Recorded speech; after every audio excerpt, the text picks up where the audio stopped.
Good morning, students. In a previous class, I discussed question answer of chapter 5, and today I discuss word meaning of chapter 6. आज हम लोग chapter 6 के word meaning को पढ़ेंगे। जितने भी हार्ड वर्ड होते हैं वो हम आपको पहले ही करवा देते हैं। आप लोगों को पता ही है कि चैप्टर अच्छा से समझ में आए, इसके लिए हम हार्ड वर्ड पहले करवाते हैं। एक हार्ड वर्ड जो हम करवाते हैं आप लोगों को पता ही है, इंग्लिश टू हिंदी और इंग्लिश टू इंग्लिश जो नोट्स के रूप में होता है। बच्चों केस स्टडी जो है 5 चैप्टर का वो हम लोग क्लास में ही करेंगे, ठीक है। उसमें थोड़ा सा समझाकर आप लोगों को बताएंगे। उसमें 3 क्वेश्चन ही मात्र रहता है केस स्टडी में। आज हम लोग चैप्टर 6 के तमाम हार्ड वर्ड्स को करेंगे, ओके बच्चों। हम उम्मीद करते हैं कि आप लोग अच्छा से तैयार कर रहे होंगे, चैप्टर 5 के क्वेश्चन आंसर को अच्छा से लिख लिए होंगे कॉपी में, और आने के बाद जब आप लोग आइएगा तो हम आपका फेयर चेक करेंगे। तो वहाँ आपका ये कंप्लीट होना चाहिए। अगर कंप्लीट नहीं होगा तो दिक्कत हो जाएगा, याद रखिएगा। ये फेयर जो है जहाँ तक पढ़ा दिए हैं वहाँ तक आपका कंप्लीट होना चाहिए। चलिए शुरू करते हैं चैप्टर 6 के वर्ड मीनिंग को। तो चैप्टर 6 जो हमारा है वो है वेदर एंड क्लाइमेट, यही हमारा चैप्टर है। चैप्टर 6 है वेदर एंड क्लाइमेट, मौसम और जलवायु। इसी के बारे में हम लोगों को चैप्टर 6 में पढ़ना है, डिस्कस करना है वेदर और क्लाइमेट पर फुल डिटेल्स में। और यह चैप्टर जो है बच्चों वो अकॉर्डिंग टू कॉम्पिटिटिव एग्जामिनेशन बहुत महत्वपूर्ण हो जाता है। Significant role play in the competitive examination weather and climate chapter, ठीक है। तो ये चीज भी आपको ध्यान में रखना है। चलिए बच्चों हम वर्ड मीनिंग सीखते हैं। सबसे पहले हमारा है वेदर। फर्स्ट में हम लिखेंगे वेदर। वेदर देखिए बच्चों, वेदर पहला है आपका वेदर। इसका बच्चों हिंदी मीनिंग होता है मौसम। वेदर हिंदी मीनिंग क्या होगा? मौसम होगा। वेदर हिंदी में इसे हम लोग मौसम कहते हैं। क्या कहते हैं वेदर को बच्चों? मौसम।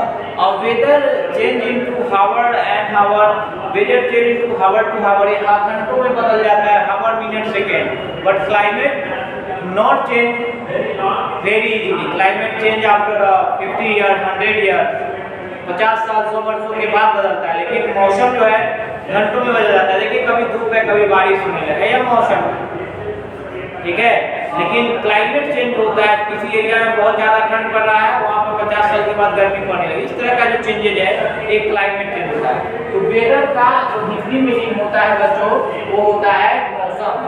दूसरा है आपका क्लाइमेट। क्या है? क्लाइमेट। दूसरा क्या है? क्लाइमेट। क्लाइमेट क्लाइमेट को हिंदी में हम लोग कहते हैं जलवायु। क्या कहते हैं? जलवायु। क्लाइमेट को हिंदी में क्या कहते हैं? जलवायु। क्लाइमेट को हिंदी में क्या कहते हैं बच्चों? जलवायु कहते हैं, ध्यान में रखिएगा। क्लाइमेट हिंदी में जलवायु। देखिए इसमें एक और वर्ड आएगा, तीसरा word diversity. Diversity diversity diversity को बच्चों हिंदी में विविधता कहते हैं। क्या कहते हैं डाइवर्सिटी को? विविधता। विविधता देखिए डाइवर्सिटी के बारे में इससे पिछले कक्षा में हम लोग पढ़े हैं, कल्चरल डाइवर्सिटी। इसका हिंदी हम विविधता या भिन्नता लिख सकते हैं। विविधता या भिन्नता, विविधता या भिन्नता, इसका हिंदी मीनिंग हम लोग विविधता या भिन्नता लिख सकते हैं डाइवर्सिटी का। तो diversity means that, Hindi means विविधता या भिन्नता, ठीक है। नेक्स्ट है बच्चों atmosphere. Atmosphere atmosphere atmosphere atmosphere का मतलब है बच्चों, ध्यान रखिएगा, एटमॉस्फेयर इसे हम वायुमंडल या वातावरण कहते हैं। क्या कहते हैं हिंदी में? वायुमंडल या वातावरण। एटमॉस्फेयर को हिंदी में वायुमंडल या वातावरण, वायुमंडल या वातावरण कहते हैं। वातावरण, वातावरण, ध्यान रखिएगा। तो आपको ध्यान में रखना है एटमॉस्फेयर, वायुमंडल या वातावरण। नेक्स्ट है बच्चों टेम्परेचर।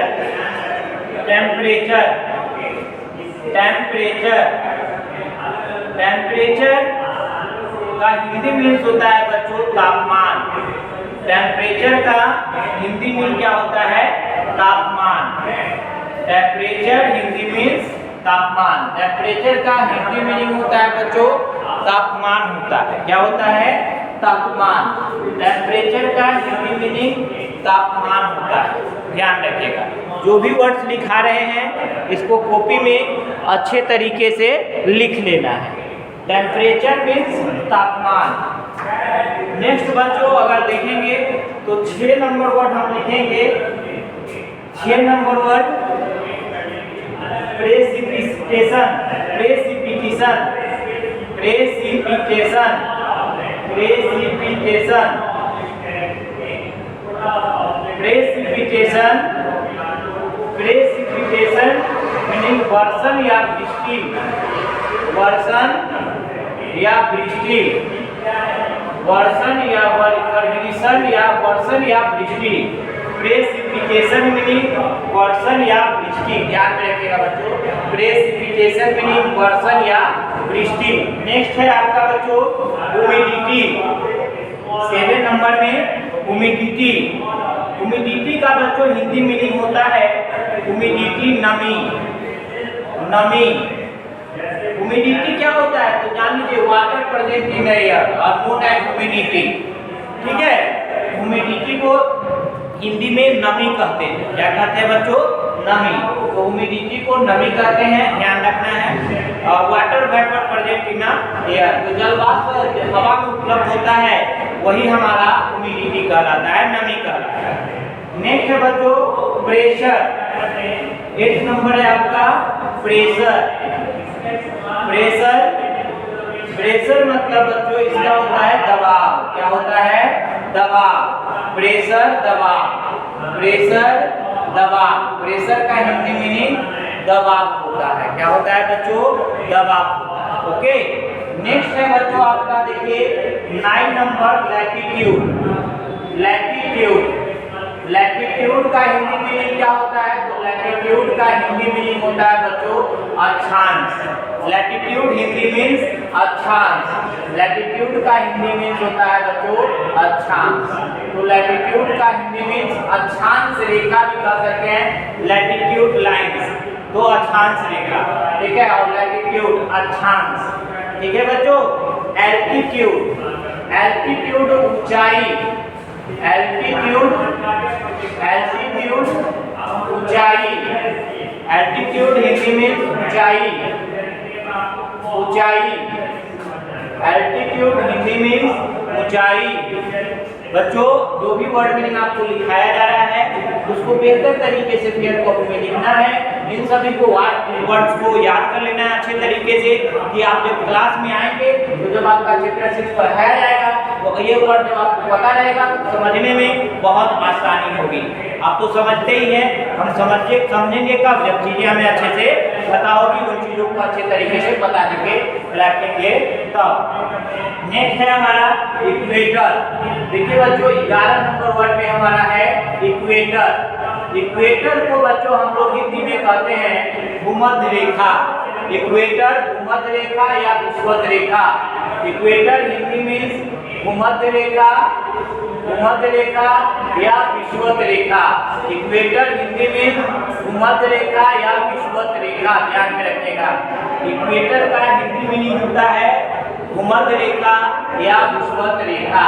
जो आप देखते हैं बीचों बीच इक्वेटर डिवाइडेड ग्लोब इनटू 2 भाग। इक्वेटर जो लाइन है वो ग्लोब को 2 बराबर भागों में बांट देता है। तो ध्यान रखिए इक्वेटर हिंदी मीन्स भूमध्य रेखा या विषुवत रेखा। ठीक है, फिर है टॉरिड जोन, टेम्परेट जोन और फ्रिगिड जोन। ये वर्ड महत्वपूर्ण है, torrid zone, temperate zone and frigid zone. देखिए 12 में हमारा है torrid zone. Torrid zone, torrid zone, temperate zone, temperate zone, temperate zone, temperate zone और नेक्स्ट है बच्चों हमारा फ्रिगिड जोन। 14 नंबर वर्ड हमारा है फ्रिगिड जोन। ये सभी जोन जो है बहुत महत्वपूर्ण है, इसका हिंदी हमें पता होना चाहिए। आप देखिए टॉरिड जोन, इसे हम लोग उष्ण क्षेत्र कहते हैं, हिंदी में कहते हैं उष्ण क्षेत्र। टॉरिड जोन को हिंदी में बच्चों उष्ण क्षेत्र कहते हैं। टॉरिड जोन को हिंदी में बच्चों उष्ण क्षेत्र कहते हैं, याद रखिए। टॉरिड जोन उष्ण क्षेत्र, ठीक है। टेम्परेट जोन समशीतोष्ण क्षेत्र, समशीतोष्ण क्षेत्र, समशीतोष्ण क्षेत्र, समशीतोष्ण क्षेत्र।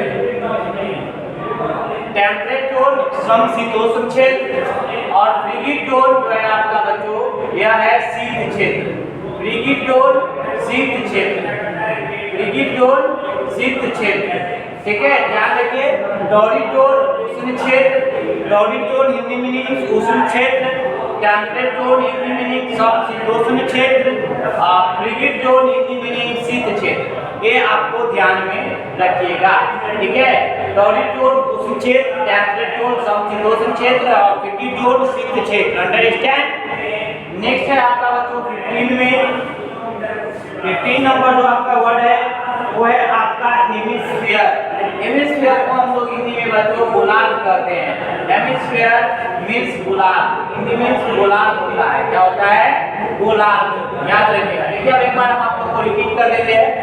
इस चैप्टर जो हमारा है चैप्टर 6, उसका चैप्टर का नाम है चैप्टर वेदर एंड क्लाइमेट। उसी का हम लोग वर्ड मीनिंग कर रहे हैं, जिसमें आपका वेदर, वेदर का अर्थ होता है, वेदर का हिंदी होता है मौसम, क्लाइमेट का हिंदी जलवायु, डाइवर्सिटी का हिंदी विविधता या भिन्नता होता है, एटमॉस्फेयर वायुमंडल या वातावरण, एटमॉस्फेयर का हिंदी होता है वायुमंडल या वातावरण, टेम्परेचर का हिंदी मींस तापमान, प्रेसिपिटेशन वर्षण या वृष्टि, प्रेसिपिटेशन वर्षण या वृष्टि, ह्यूमिडिटी नमी, ह्यूमिडिटी का अर्थ होता है जो नमी, प्रेशर दबाव, प्रेशर दबाव, ठीक है।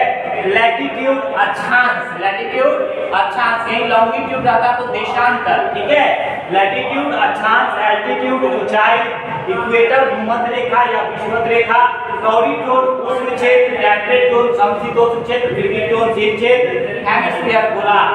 देखिए अब बता ही देते हैं लॉन्गिट्यूड। लॉन्गिट्यूड को हम लोग अक्षांश रेखा कहते हैं। क्या कहते हैं? लॉन्गिट्यूड को अक्षांश, लॉन्गिट्यूड अक्षांश, लॉन्गिट्यूड अक्षांश, याद रखिएगा, सॉरी देशांतर। लैटिट्यूड अक्षांश, याद रखिएगा, लैटिट्यूड अक्षांश, लॉन्गिट्यूड देशांतर, देशांतर, लॉन्गिट्यूड देशांतर रेखा, ध्यान रखिएगा। लैटिट्यूड अक्षांश रेखा, लॉन्गिट्यूड देशांतर, मिस्टेक से बोला रहा था, ध्यान रखिएगा। लॉन्गिट्यूड मतलब होता है देशांतर। ये सब आप लोगों को ध्यान में रखना है, ये सभी आप लोग अच्छे तरीके से ध्यान में रखिएगा, ठीक है। और भी कुछ वर्ड्स हैं जो अभी हम आपको लिखवाएंगे, पहले इतना को आप लोग स्क्रीनशॉट लेकर के बढ़िया तरीके से लिख लेंगे, है ना। 5, 6, 10 और वर्ड मीनिंग है जो हम आपको करवा देते हैं। इतना सब लोग को समझ में आ गया होगा, अच्छे तरीके से आप लोग को समझ में आएगा, ये सबको नोट कर लेना है। देखिए नेक्स्ट जो हम आप लोगों को बताएंगे उसमें कुछ और वर्ड्स हैं, उसको बताएंगे। जैसे एफेक्ट हो गया, एफेक्ट प्रभावित करना, ये सब कुछ वर्ड्स है इसमें, और तो जानना हम लोगों को चाहिए और हम लोग जानेंगे, ठीक है। बच्चों अच्छे से क्लियर करना है, पीछे जो पढ़ रहे हैं उसको अच्छे तरीके से याद करते चलना है। जब क्लास ओपन होगा तो वहाँ भी हम आप लोगों को सब चीज एक बार फिर से समझाएंगे। ऐसा नहीं कि हमने ऑनलाइन में समझाया, ऑफलाइन में नहीं, ऑफलाइन में भी हम चीजों को दोबारा करवाएंगे। इसलिए एकदम निश्चिंत से आराम होकर पढ़िए, पर्याप्त समय है, हम लोग का सिलेबस कम समय से कंप्लीट रहेगा, ठीक है। इसमें कोई जल्दबाजी नहीं दिखाना है, कोई हड़बड़ी नहीं, ठीक है। नेक्स्ट वर्ड बच्चों south pole, north pole. Next word लिखेंगे साउथ पोल, आप लोग नंबरिंग कर लेंगे जहां तक लिखे उससे आगे साउथ पोल। इसको हिंदी में हम लोग देखिए, पोल का हिंदी होता है ध्रुव और ध्रुव, और साउथ पोल हो गया तो दक्षिणी ध्रुव, दक्षिणी ध्रुव। साउथ पोल हो गया तो दक्षिणी ध्रुव, दक्षिणी ध्रुव। नॉर्थ पोल उत्तरी ध्रुव, नॉर्थ पोल उत्तरी ध्रुव, नॉर्थ पोल उत्तरी ध्रुव। देखिए साउथ पोल को बच्चों हम लोग कहते हैं, साउथ पोल को दक्षिणी ध्रुव, नॉर्थ पोल को उत्तरी ध्रुव, याद रखिएगा। ठीक है, उसके बाद इसमें कुछ और वर्ड्स हैं जैसे Tropic of Cancer, Tropic of Cancer, Tropic of Cancer, इसे हम लोग हिंदी में कर्क रेखा कहते हैं, कर्क रेखा। Tropic of Cancer Hindi means कर्क रेखा, याद रखिएगा। Tropic of Cancer, Tropic of Cancer, Tropic of Cancer, Tropic of Cancer कर्क रेखा। पूछ देगा ट्रॉपिक ऑफ कैंसर का क्या हिंदी होता है? कर्क रेखा। Tropic of Capricorn, Tropic of Capricorn, Tropic of Capricorn, Capricorn मकर रेखा।